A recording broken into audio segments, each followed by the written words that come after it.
नमस्कार साथियों, आज हम यहाँ पे बात करेंगे जवाहरलाल नेहरू विश्वविद्यालय के पीजी के एडमिशन के बारे में कि जवाहरलाल नेहरू विश्वविद्यालय ने पीजी के फॉर्म रिलीज़ कर दिए हैं। तो वो फॉर्म हम कैसे भर सकते हैं, कौन से कोर्स में कितनी सीटें हैं और क्या कट ऑफ रहेगी किस कोर्स की। हम यहाँ पे विशेषकर एमए, एमएससी और एमसीए के कोर्स के बारे में बात करेंगे। मेरा नाम गणपत और आप देख रहे हैं मेरा यूट्यूब चैनल गणपत चौधरी।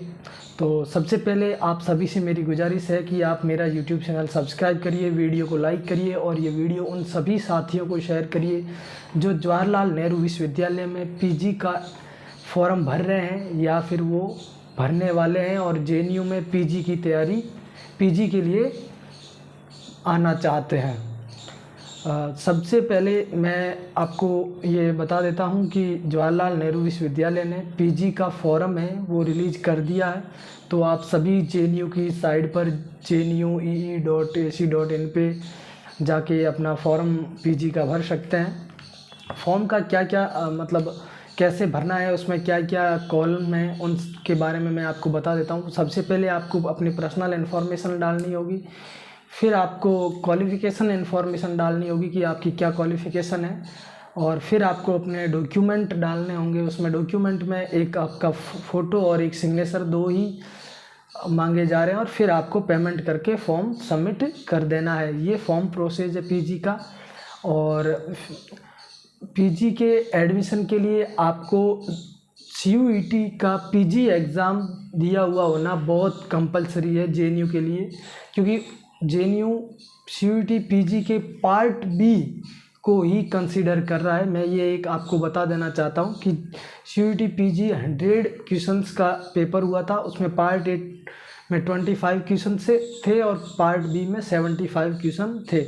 तो जेएनयू जो है वो 100% वेटेज देगा पार्ट बी को।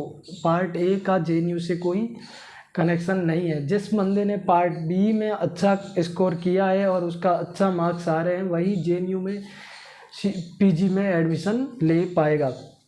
तो मैं आपको बता देता हूं कि कौन से कोर्स में कितनी सीटें हैं और किस किस आधार पे मतलब इन सीटों का डिवीज़न किया हुआ है। तो ये रिजर्वेशन के अकॉर्डिंग किया हुआ है। जैसे सेंट्रल गवर्नमेंट का रिजर्वेशन है 27%, 15 और 7.5 और 10%।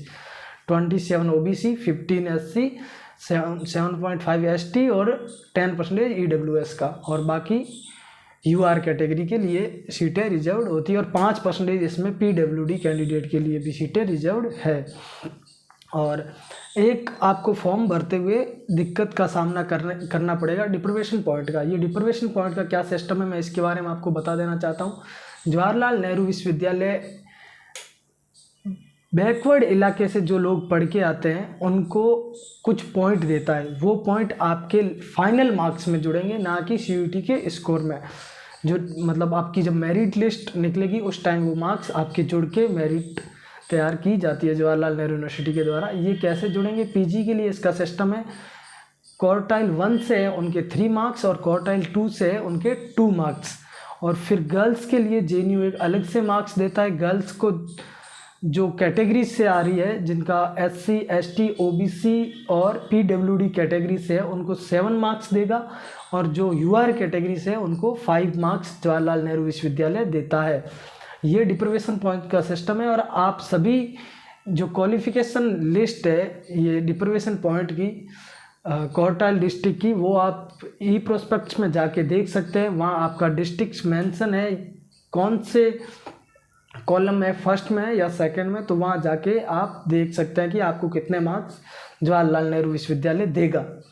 तो अब हम आगे बात करते हैं सीटों की। तो मैं सीटों की बात करूँ तो वो इस प्रकार है कि सबसे पहले इकोनॉमिक्स की बात करूँ तो 96, पोल साइंस की बात करूँ तो पोल साइंस में 96 सीट है, और जियोग्राफी में 68 सीट है, सोशियोलॉजी में 96 सीट है, और हिस्ट्री को जेएनयू 3 डिवाइड में बांट के रखता है, एंशियंट, मिडाइवल और मॉडर्न।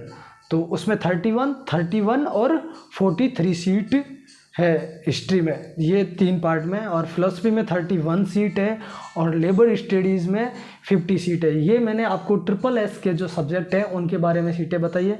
फिर हम बात करते हैं एसएल की। एसएल में फ्रेंच लैंग्वेज में 10 सीट है, रशियन लैंग्वेज में 11 सीट है, स्पेनिश में 8 सीट है, प्रशियन में 19 सीट है, जर्मन में 10 सीट है, जो लिटरेचर जर्मन है उसमें 10 सीट है, और ट्रांसलेशन और इंटरप्रिटेशन में 19 सीट है, और जापानीज में 8 सीट है, कोरियन में 5 सीट है, पश्तो में 6 सीट है, चाइनीज़ में 4 है, और अरेबिक में 15 है। ये लैंग्वेज जो फॉरेन लैंग्वेज है जिनमें मास्टर्स होती है जवाहरलाल नेहरू विश्वविद्यालय में, वो लैंग्वेज के सब्जेक्ट है, उनकी ये सीट है। ये सारी सीटें मैं जो मतलब टोटल सीट है वो बता रहा हूँ, आप उसको अपने रिजर्वेशन के अकॉर्डिंग डिवाइड करके देख सकते हैं कि कौन सी कैटेगरी में कितनी सीट होगी। फिर हम बात करते हैं इंग्लिश की, तो इंग्लिश में 39 सीट है, उर्दू की बात करें तो उसमें भी 39 सीट है, लिंग्विस्टिक की बात करें तो उसमें भी 39 सीट है। हिंदी को भी 2 डिवाइड में जवाहरलाल नेहरू विश्वविद्यालय ने बांट रखा है। एक हिंदी लिटरेचर है, उसमें 39 सीट है, और एक हिंदी ट्रांसलेशन है उसमें 10 सीट है मास्टर्स के लिए। फिर आते हैं हम SIS के सब्जेक्ट पे, तो SIS में PISM है, उसमें 115 सीट है। सबसे ज़्यादा मास्टर्स की सीट PISM में जवाहरलाल नेहरू विश्वविद्यालय में 115। फिर है EILM, इसमें है 39 सीट। फिर है IRAM, इसमें है 50 सीट। ये है SIS के सब्जेक्ट मास्टर्स के। फिर हम बात करते हैं आर्ट्स एंड एथेटिक्स की, तो इसमें 29 सीट है। फिर हम डिजास्टर स्टडीज़ की बात करते हैं, ये एक स्पेशल सेंटर है जवाहरलाल नेहरू विश्वविद्यालय का डिजास्टर मैनेजमेंट का, तो डिजास्टर स्टडीज़ में 19 सीट है। और फिर हम करते हैं संस्कृत की बात, तो इसमें 63 सीट है। ये सीटों का डिवाइडेशन है इन कोर्सेज का मास्टर्स के लिए। फिर हम बात करते हैं साइंसेज की, तो इन्वायरमेंट साइंस में 39 सीट है, लाइफ साइंस में 38 सीट है, फिजिक्स में 41 है, केमिस्ट्री में 25 सीट है, मैथमेटिक्स में 15 है, बायोटेक में 30 है, और मॉलिक्यूलर मेडिसिन में 10 है, और MCA में 58 सीट है। ये मैंने टोटल सीट का आपको बता दिया है कि इतनी सीट है। अब हम बात करेंगे कट ऑफ के बारे में कि कौन से सब्जेक्ट की कितने से कितने नंबर के बीच कट ऑफ मैक्सिमम रह सकती है। मैं आपको फर्स्ट लिस्ट के अकॉर्डिंग ये कट ऑफ बताऊंगा कि भाई फर्स्ट लिस्ट जो जवाहरलाल नेहरू विश्वविद्यालय रिलीज करेगा उसमें क्या कट ऑफ रहेगी। सेकंड, थर्ड और फोर्थ लिस्ट तक, फाइनल लिस्ट तक आते आते ये कट ऑफ कम भी हो सकती है, मैं उसका नहीं कह रहा हूँ, लेकिन जो ये फर्स्ट लिस्ट की कट ऑफ है उसके अकॉर्डिंग मैं बताऊंगा कि फर्स्ट लिस्ट में इतनी कट ऑफ रहने की संभावना है। तो सबसे पहले हम बात करेंगे ट्रिपल एस के सब्जेक्ट की, तो ट्रिपल एक्स में पोल साइंस में UR कैटेगरी की कट ऑफ है वो 82 से 87 के बीच रहेगी। OBC की बात करें तो वो 77 से 82 के बीच रहेगी। SC ST की बात करें तो वो 70 से 75 के बीच रहेगी। और EWS की बात करें हम तो वो रहेगी 78 से 83 के बीच। अब हम बात करते हैं इकोनॉमिक्स की, तो इसकी 67 से 73 OBC UR कैटेगरी की, और OBC की 56 से 62, और SC और ST की 50 से 55, EWS की 61 से 66। फिर हम सोशियोलॉजी की बात करें तो इसमें 90 से 95, UR के लिए, OBC के लिए 85 से 90, SC ST के लिए 80 से 85, EWS के लिए 85 से 90। फिर हम ज्योग्राफी की बात करें तो UR के लिए 70 से 75, OBC के लिए 63 से 67, SC ST के लिए 58 से 63, और EWS के लिए 66 से 70। हिस्ट्री की बात करें तो हिस्ट्री की मैं आपको तीनों जो अलग अलग डिवाइडेशन के कोर्स हैं उनकी नहीं बताऊंगा, ऑल ओवर बता दे रहा हूँ, क्योंकि उनकी मेरिट सिमिलर रहती है, 1-2 पॉइंट का गैप रहता है, तो वो मैं ऑल ओवर बता दे रहा हूँ आपको। UR की 72 से 77, OBC की 67 से 71, SC ST की 57 से 62, EWS की 67 से 71, ये रहेगी हिस्ट्री की मेरिट। फिर हम फिलोसफी की बात करें तो UR कैटेगरी के लिए वो 74 से 79 है, OBC के लिए 62 से 67 है, SC ST के लिए 60 से 64 है, और EWS के लिए 67 से 71 है। फिर हम बात करें लेबर स्टडीज़ की तो इसकी UR 45-50 है, OBC 40 से 45 है, SC/ST की 30 से 35 है और EWS की 42 से 47 है। फिर हम बात करते हैं SIS के सब्जेक्ट की। तो PISM की मेरिट सिमिलर और पोल साइंस की रहती है, वही 82 से 87 UR की, 77 से 82 OBC की, 70 से 75 ST/ST की और EWS की 78 से 73। फिर हम बात करते हैं ELMI की, उसकी मेरिट रहेगी 67 से 73 UR, 56 से 62 OBC और 50 से 55 SC/ST और EWS की 61 से 66। और IRAM और PISM की सेम मेरिट रहेगी, जो कि मैंने अभी आपको जस्ट पहले बता दी है। और अब हम बात करते हैं लैंग्वेज के कोर्स के बारे में कि उनकी क्या मेरिट रहेगी। तो फ्रेंच की मेरिट रहेगी 64 से 68 UR, OBC की 49 से 54, SC की 40 से 45 और EWS की 51 से 56। रशियन की पूरी, मतलब मैं एक ही मेरिट बता रहा हूँ, इसी के बीच रहेगी 39 से 45। ये सभी कैटेगरी की मेरिट बता रहा हूँ मैं रशियन लैंग्वेज की, मैक्सिमम 45 मिनिमम 39 में भी मेरे अकॉर्डिंग ये फर्स्ट लिस्ट की मेरिट है। फिर हम बात करते हैं जर्मन की UR कैटेगरी है जो 39 से 44 रहेगी और अदर कैटेगरी की है वो 30 से 36 रहेगी।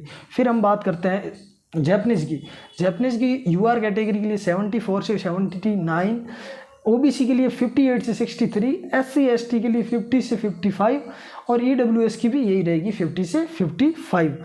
फिर हम बात करते हैं स्पेनिश की UR के लिए 68 से 73, OBC के लिए 50 से 55, ST/ST के लिए 39 से 45 और EWS के लिए 58 से 63।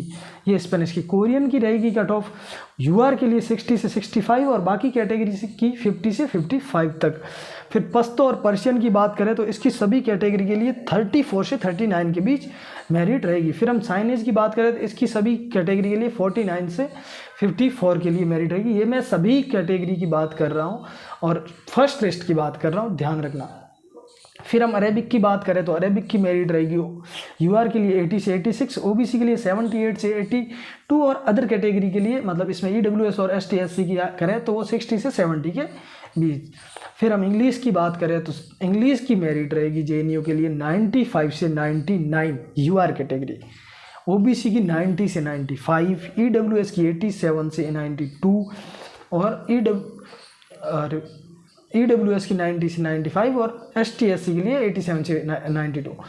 फिर हम लिंग्विस्टिक की बात करें तो इसकी UR के लिए रहेगी 64 से 70, OBC के लिए 59 से 60 और SC/ST के लिए 56 से 60 और यही EWS की मेरिट रहेगी। हिंदी की बात करें, हिंदी लिटरेचर की और ट्रांसलेशन की, मैं एक ही मेरिट रहेगी, एक ही बता रहा हूँ, ठीक है। 95 से 99 ये UR की, OBC की 91 से 96, ST/SC की 87 से 93, EWS की 93 से 97 और उर्दू की मेरिट रहेगी 59 से 64 UR की, OBC की 43 से 47, ST/ST की 35 से 40 और EWS की रहेगी 49 से 53। अब हम बात करें एनवायरनमेंट साइंस की मेरिट के बारे में तो इसकी UR की मेरिट रहेगी 74 से 79, OBC की 62 से 67, SC/ST की 60 से 64, EWS की 67 से 71। अब हम बात करें फिजिक्स और केमिस्ट्री और मैथमेटिक्स की तो इनकी मेरिट रहेगी 67 से 73 UR के लिए, OBC की 56 से 62, ST/SC 50 से 55 और EWS की 61 से 66। फिर हम लाइफ साइंस की बात करें तो इसकी लाइफ साइंस और बायोटेक्नोलॉजी और मॉलिक्यूलर साइंस की तो इसकी मेरिट रहेगी 70 से 75 UR की, 63 से 67 OBC की और 58 से 63 SC की और 66 से 70 EWS की। ये मेरिट रहेगी इनकी। तो ये मोटा मोटी मैंने आपको फर्स्ट लिस्ट की मेरिट बता दी कि फर्स्ट लिस्ट में जवाहरलाल नेहरू विश्वविद्यालय की क्या मेरिट रहेगी। उसके अकॉर्डिंग आपको अब देखना है कि आपको किस सब्जेक्ट में एडमिशन लेना चाहिए। और JNU सिर्फ डोमेन सब्जेक्ट के मार्क ही मानता है PG के लिए, तो आप उसी के परसेंटेज के आधार पे ही अपने मूल्यांकन करें कि आप किस सब्जेक्ट में एडमिशन पा सकते हैं। और बाकी हम बात करते हैं कि जवाहरलाल नेहरू विश्वविद्यालय आपको क्या क्या फैसिलिटीज़ दिलवाता है। तो इसमें आपकी हॉस्टल्स है, लाइब्रेरी है, एनसीसी है, जिम है, स्टेडियम है, स्पोर्ट्स के काफ़ी है। बाकी हेल्थ सेंटर है जवाहरलाल नेहरू विश्वविद्यालय में, जिसमें फ्री में आपका इलाज हो जाता है, या फिर आप कहीं बाहर से इलाज करवाते हैं वहाँ आपको दवाइयाँ फ्री मिल जाती है। बाकी जेएनयू खुद का आईसीसी है, एनसीसी का मैंने आपको बता दिया है। ये मतलब जेएनयू की मोटा मोटी फैसिलिटीज़ है। बाकी मैंने फैसिलिटीज़ के बारे में इससे जस्ट पहले एक यूजी के लिए वीडियो बनाया है, तो उसमें जाके आप देख सकते हैं। मैंने विस्तार से फैसिलिटीज़ के बारे में बताया है, और एकेडमिक एनवायरनमेंट के बारे में भी उसमें मैंने विस्तार से बताया है। और फिर हम बात करते हैं कि आपका यदि सिलेक्शन हो जाता है जवाहरलाल नेहरू विश्वविद्यालय में पीजी के लिए, तो उसके बाद आपको क्या करना है।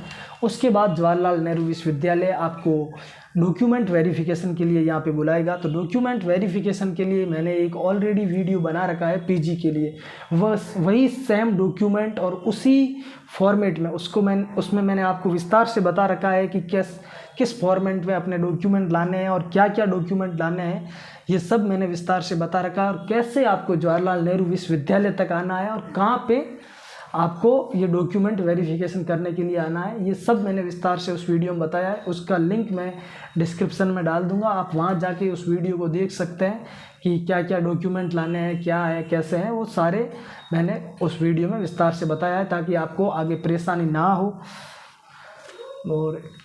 और कोई भी आपको यदि पीजी के बारे में या यूजी के बारे में या जेएनयू के बारे में कुछ भी इंफॉर्मेशन चाहिए एडमिशन के रिलेटेड, तो आप मेरे से कांटेक्ट कर सकते हैं। स्क्रीन पे मेरे नंबर आपको दिख रहे होंगे, और मेरे सोशल मीडिया अकाउंट का हैंडल भी आपको स्क्रीन पर दिख रहा होगा। तो आप कहीं भी मुझे मैसेज या कॉल कर सकते हैं, मैं आपकी हर संभव मदद करने की कोशिश करूँगा।